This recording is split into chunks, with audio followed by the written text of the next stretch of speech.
আপনি ধরেন বাংলা সাহিত্য অথবা সমাজবিজ্ঞান অথবা কোনো টেকনিক্যাল বিষয়ে পড়াশোনা করেছেন। এখন আইবি এর ইন্টারভিউ বোর্ডে আপনাকে এ প্রশ্ন করতেই পারে যে আপনার সাবজেক্টের সঙ্গে অর্থাৎ ব্যাচেলার্সে আপনার যে ডিগ্রি আছে তার সাথে এমবিএ বা বিজনেস কোনোভাবেই যাচ্ছে না। এই যে সিচুয়েশন ইন্টারভিউ বোর্ডের, এটা আপনি কিভাবে হ্যান্ডেল করবেন? আজকে ভিডিওতে এই ব্যাপারে আলাপ করব। দেখেন, প্রথমেই বলে রাখি, আপনি যেই সাবজেক্টই পড়েন না কেন, আলটিমেটলি আপনি কিন্তু একটা ব্যবসায়িক মডেলের সাথে নিজেকে সম্পৃক্ত করতে যাচ্ছেন আপনার কর্মজীবনে। উদাহরণস্বরূপ, আপনি একজন ইঞ্জিনিয়ার, আপনি একটা সিভিল ইঞ্জিনিয়ারিং কোনো ফার্মে যখন একজন ইঞ্জিনিয়ার হিসেবে চাকরি নেবেন, তাহলে যেই সিভিল ইঞ্জিনিয়ারিং ফার্মে আপনি আছেন সেটা একটা ব্যবসায়িক প্রতিষ্ঠান। মাস শেষে সেই প্রতিষ্ঠান লাভ এবং ক্ষতির হিসাব করে। এরপরে ধরেন আপনি বাংলা সাহিত্যে পড়াশোনা করছেন। বাংলা সাহিত্যে পাশ করে আপনি শিক্ষকতা পেশা হিসেবে গ্রহণ করলেন। তাহলে আপনি যে স্কুলে শিক্ষকতা করছেন, সেই স্কুলে মাস শেষে আপনাকে বেতন দেওয়া হবে এবং লাভ এবং ক্ষতির হিসাব করা হবে। এবং যদি এই লাভ ক্ষতির হিসাব ছাড়াই কোনো স্কুল চলে, আলটিমেটলি সেটা সাস্টেইনেবল কোনো প্রতিষ্ঠান হতে পারে না। প্রতিষ্ঠান যেগুলো আমরা সেবামূলক প্রতিষ্ঠান হিসেবে ধরি, সেই সেবামূলক প্রতিষ্ঠানগুলোও কিন্তু অনেকটা, আমি বলবো, ব্যবসায়িক মডেলেই চলে। তাহলে আলটিমেটলি কী দাঁড়াচ্ছে?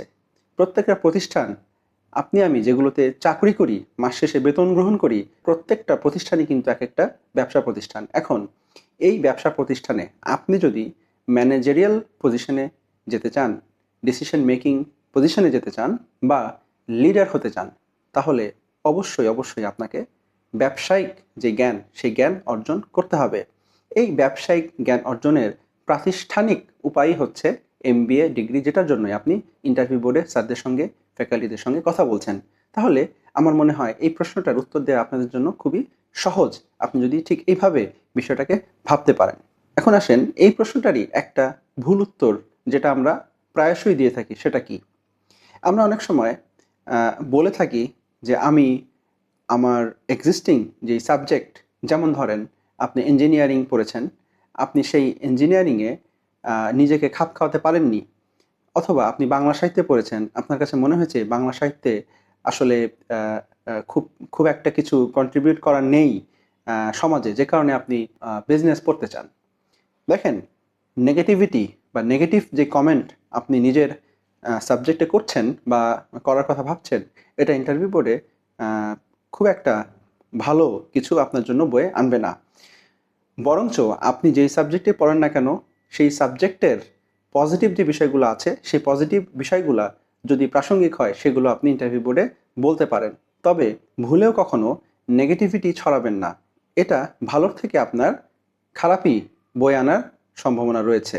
তাহলে নিশ্চয়ই আপনি বুঝতে পারছেন আপনার ব্যাকগ্রাউন্ডের সাথে আপনি কিভাবে এমবিএ ডিগ্রিটাকে অ্যালাইন করে খুব সুন্দরভাবে উত্তরটা দিতে পারেন। আজকে এ পর্যন্তই। আপনাদের যদি এ বিষয়ে আর কোনো প্রশ্ন থাকে, কমেন্টে জানাতে পারেন। আর আইবি এর এমবিএ এর অ্যাডমিশন রিলেটেড ভিডিও নিয়মিত দেখতে চাইলে চ্যানেলটি অবশ্যই সাবস্ক্রাইব করুন।